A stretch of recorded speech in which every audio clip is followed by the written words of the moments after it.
A paz do Senhor Jesus a todos. Eu espero que você que está aí do outro lado esteja bem debaixo da graça e da misericórdia do Senhor. Amém? Estamos aqui nesse dia maravilhoso, dia este que nos fez o Senhor. Então é motivo de muita alegria. Amém, meu irmão?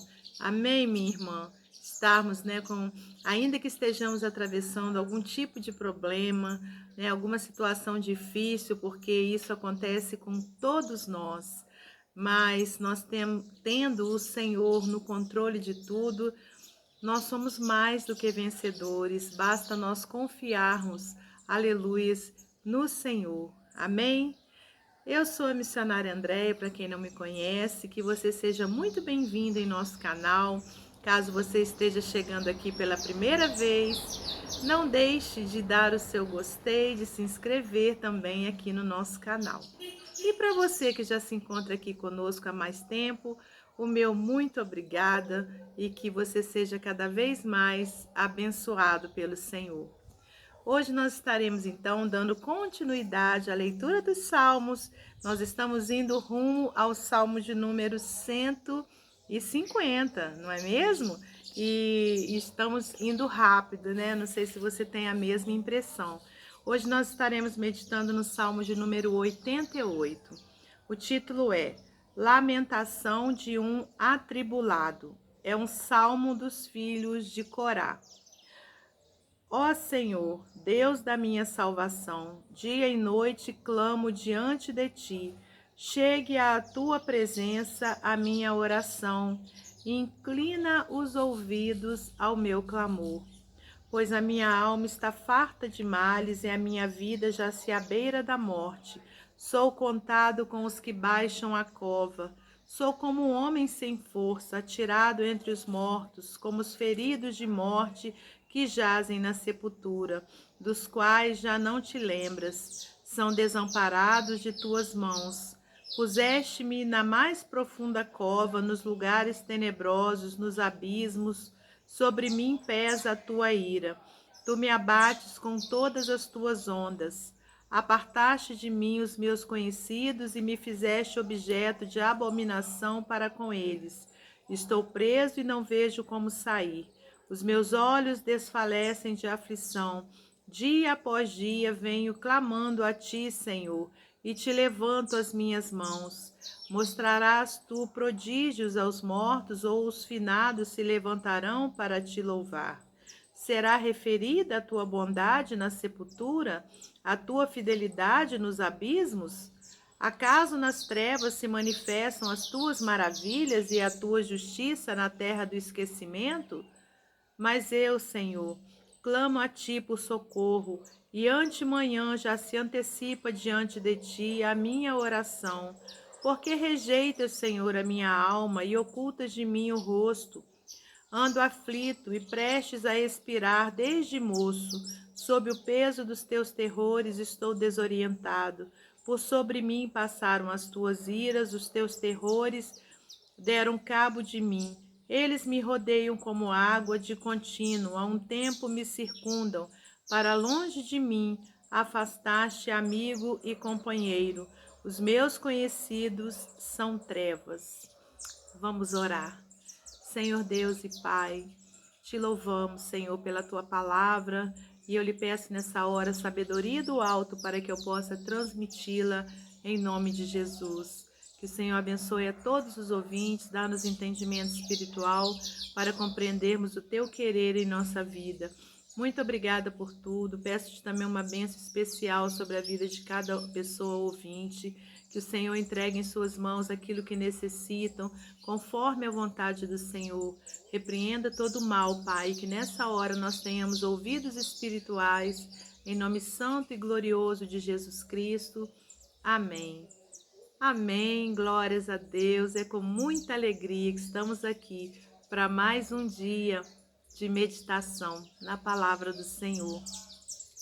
Quero também te convidar, a participar conosco da meditação da noite, todos os dias às 19 horas. Amém? Meus irmãos, hoje nós temos uma lamentação de um atribulado. né? Esse era o título aqui desse salmo. Nós estamos fazendo na linguagem, né, tradicional, não é na linguagem de hoje. E aqui nós vemos o salmista, né, com o coração turbado. Era um tempo onde as pessoas ainda não tinham vivido, aleluias, né, a presença de Jesus Cristo, né, dentro dos seus corações. As pessoas ainda viviam no tempo da lei, um tempo onde eles achavam, né, que Deus era um carrasco e que por qualquer motivo ele viria com o seu castigo sobre eles. Mas eu e você, nós vivemos no tempo da graça, no tempo da graça, que significa um favor imerecido. A Bíblia diz, né, que pela graça, aleluias, né, nós somos salvos, né? Nós não merecíamos esse favor do Senhor, mas o Senhor Jesus entregou a sua vida, aleluias, na cruz do Calvário, né, para que eu e você pudéssemos ter salvação, aleluias, e tudo isso foi pela graça. Então, hoje em dia, aleluias, né, nós temos essa ciência de que o Senhor nos ama e que muitas coisas que acontecem em nossa vida foi porque nós mesmos semeamos, ainda que de uma forma imperceptível. A gente semeia e depois as consequências vêm. Por exemplo, dependendo do que nós nos alimentamos, né, durante toda a nossa vida, quando chegar, né, na fase madura, né, vamos dizer assim, da nossa vida, onde estamos aí, olha, caminhando, né, para a terceira idade, o que vai vir? Consequências, né, dessa nossa má alimentação. Se nós também não fizermos, não praticarmos nenhum tipo, né, de exercício físico, mais à frente, o que que nós teremos? Consequências, né, de enfermidades por conta de não termos exercitado também o nosso corpo. Muitas vezes também, se nós, durante a nossa vida, nós não buscarmos a sabedoria de Deus para agirmos, né, para tomarmos as nossas atitudes, lá na juventude, né, até mesmo em relação aos nossos casamentos, em relação aos nossos filhos, a criação dos nossos filhos, lá na frente virão também consequências, né, por conta disso. Porque para nós termos uma vida quieta, uma vida de paz, nós precisamos da sabedoria de Deus em nossa vida. Nós precisamos, né, ter uma vida onde o Senhor impera, onde a palavra de Deus, né, ela está ali, olha, como parâmetro, como diretriz, né, para nossa vida, né, para onde a gente se baseia nela. Aleluias. E aí, irmãos, nem tudo, né, conforme a gente falou, é porque é Deus sem misericórdia. Aliás, nem tudo não. Nada é Deus sem misericórdia sobre nós, porque o Senhor, ele é rico em misericórdia. A Bíblia diz que as misericórdias do Senhor, elas não têm fim. Aleluias, né? E que ele nos ama, né? Porque Deus amou o mundo de tal maneira que deu seu Filho unigênito para que todo aquele que nele crê não pereça, mas tenha a vida eterna.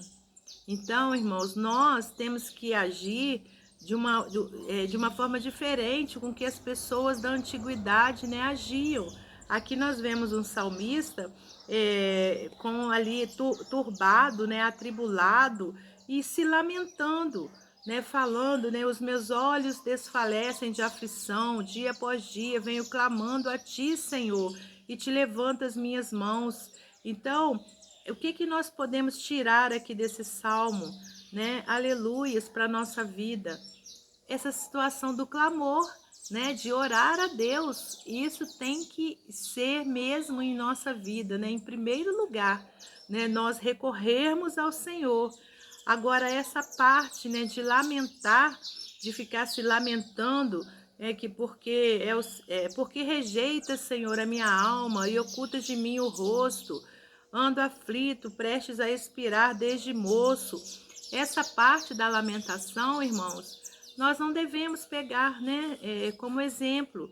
Então a Bíblia, ela é assim, ela traz, irmãos, ensinamentos de todas as formas para nós, né? Então, não é tudo assim, a gente não deve, no caso, né, acatar, vamos supor, né, um determinado, igual esse salmo aqui, todo ao pé da letra, né? Conforme o salmista agiu assim, então eu vou agir assim. Não, né? Então, por exemplo, quando a gente vê um relato, né, de pessoas que mataram uns aos outros, né?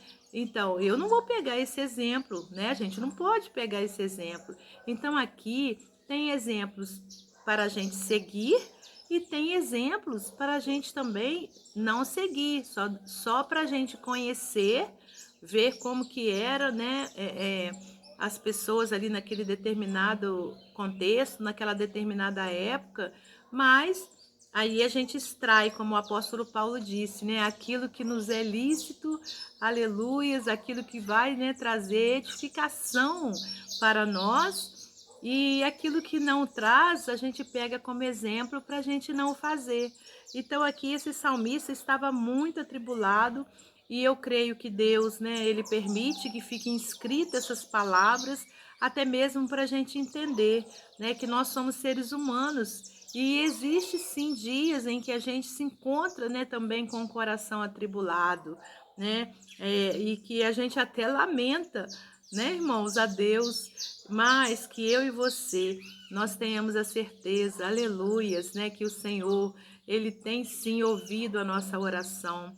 Ele tem sim cuidado de nós e que muitas coisas, né, que vivemos hoje em dia são consequências do nosso próprio erro, são consequências também, aleluias, né, do pecado, né, que veio, né, lá atrás desde Adão e Eva, né? Então, quer dizer, são as aflições normais da terra, né? Por exemplo, né, essas catástrofes que temos visto acontecer em tantos lugares, né, por conta da natureza mesmo. Por quê? Porque o homem não soube valorizar a natureza perfeita que Deus fez e com isso foi estragando, estragando, e hoje em dia a gente está tendo o quê? Consequências, né, desse mau uso do homem. Então, quando acontece algo conosco, né, por conta assim de situações da natureza, não é porque Deus está irado, né, conosco e quer nos culpar, quer que nós paguemos. Não, irmãos. A misericórdia do Senhor é muito grande. Aleluias, né? A longanimidade, a benignidade de Deus sobre nós, ele é muito grande, né? O Senhor nos ama e nenhum pai, né? Ele quer ver o seu filho sofrer. Então, entenda isso, né? E o que que a gente aprende nessa manhã, né? Aprendemos que tribulações vêm para todos. Aprendemos que é natural, né, que um dia ou outro nós estejamos sim com o coração atribulado, mas Jesus fala para mim e para você: não se turbe o vosso coração. Crede em Deus, crede também em mim, né? Jesus falou isso um dia ali quando ele estava prestes a ser preso e crucificado. Ele então deixa essa mensagem para os seus discípulos para confortar o coração deles que estava turbado, né? Então, que nós peguemos nessa palavra para entender que o Senhor nos ama e que nós não devemos o quê? Deixar de orar, deixar de nos humilharmos, né, na presença de Deus, pedindo perdão a Ele, né, por tudo aquilo que a gente tem feito de errado ou que a gente deixa de fazer para o Senhor. E clamar o quê? Que Ele continue tendo a sua misericórdia sobre nós, sobre a nossa família, né? E que um dia, né, nós possamos, né, receber de Deus, aleluias, aquilo que Ele tem como promessa, que é uma promessa, né, de um céu maravilhoso, onde não haverá mais choro, não haverá mais enfermidade, não haverá mais doença, não haverá mais tristeza, aleluias. Mas enquanto estivermos aqui na terra, né, pela misericórdia de Deus, aleluias, vamos glorificar o Senhor, até mesmo na hora da tribulação. Amém? Glórias a Deus, né? Que Deus fale ao seu coração, assim como Ele está falando ao meu, né? Que é dessa forma, né, que nós precisamos agir. Aleluia. E para finalizar, eu vou ler para você mais um texto do livro Pão Diário. Eu não achei nenhum texto, né, que fizesse menção a esse salmo, então eu vou ler um outro texto, mas que vai trazer também para nós, né, um significado, né, que vai trazer para nós um ensinamento. O título é Inimigos. Dizem por aí que se você não puder vencer seu inimigo, deveria se juntar-se a ele. É difícil julgar se essa recomendação é cínica, tola, louca ou talvez até sábia. Uma posição simples e taxativa quanto a ela provavelmente estará errada. Inimizade é complicada demais para permitir respostas simples. Por que alguém seria meu inimigo? Porque eu tenho algo contra ele ou porque ele tem algo contra mim? E por que isso ou aquilo? Tudo dependerá das intenções e circunstâncias. Note bem, estou falando de gente, não do diabo, com o qual qualquer aliança evidentemente está fora de cogitação. Vejamos então um pouco a atitude do rei egípcio de que acabamos de ler, lá em Êxodo capítulo 1, no versículo 1 ao 10, né, que fala, né, desse rei egípcio aqui. Ao observar os israelitas, ele pressupôs que este seria uma ameaça e passou a agredi-los antes que eles o fizessem, segundo a máxima de que a melhor defesa é o ataque. Mas e se ele os tivesse tratado bem, buscando de antemão uma aliança com eles? Será que não sairia daquilo uma situação ganha-ganha, em que ambos os lados lucram? Bem, supor isso é mero palpite, e o caso está longe demais de nós para podermos querer ensinar ao rei do Egito como proceder. Mesmo assim, a ideia faz sentido. No fundo, muitas das nossas amizades são mais imaginárias do que reais, e além disso, tantas vezes suas causas não passam de mal entendidos. Por isso, a proposta de Jesus, quando fala amem os seus inimigos e orem por aqueles que os perseguem, lá em Mateus 5,44, é tão interessante. Ela nos desafia a encarar o inimigo de uma forma completamente diferente e positiva. Ainda mais se para amar, como Jesus propõe, nos deixarmos mover pelo amor de Deus e não apenas por alguma nobre intenção. O rei do Egito não sabia nada disso e talvez não pudesse mesmo enxergar outra possibilidade. Mas a nós, Deus oferece o seu amor se lhe entregarmos o comando da nossa vida. Afinal, foi desta forma que Jesus superou nossa inimizade real com Deus. Que tal ir adiante nessa direção? Amém? Meu inimigo mais amor de Deus é igual meu irmão e amigo. Amém? Então, irmãos, esse inimigo aqui pode ser nós mesmos, né? Quando a gente acha que a nossa vida é uma coisa terrível, né? Que só a gente sofre.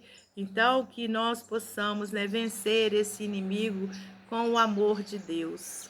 Que Deus abençoe você e sua família. Que Deus abençoe a mim e a minha família. E até hoje à noite, às 19 horas, se Deus assim permitir.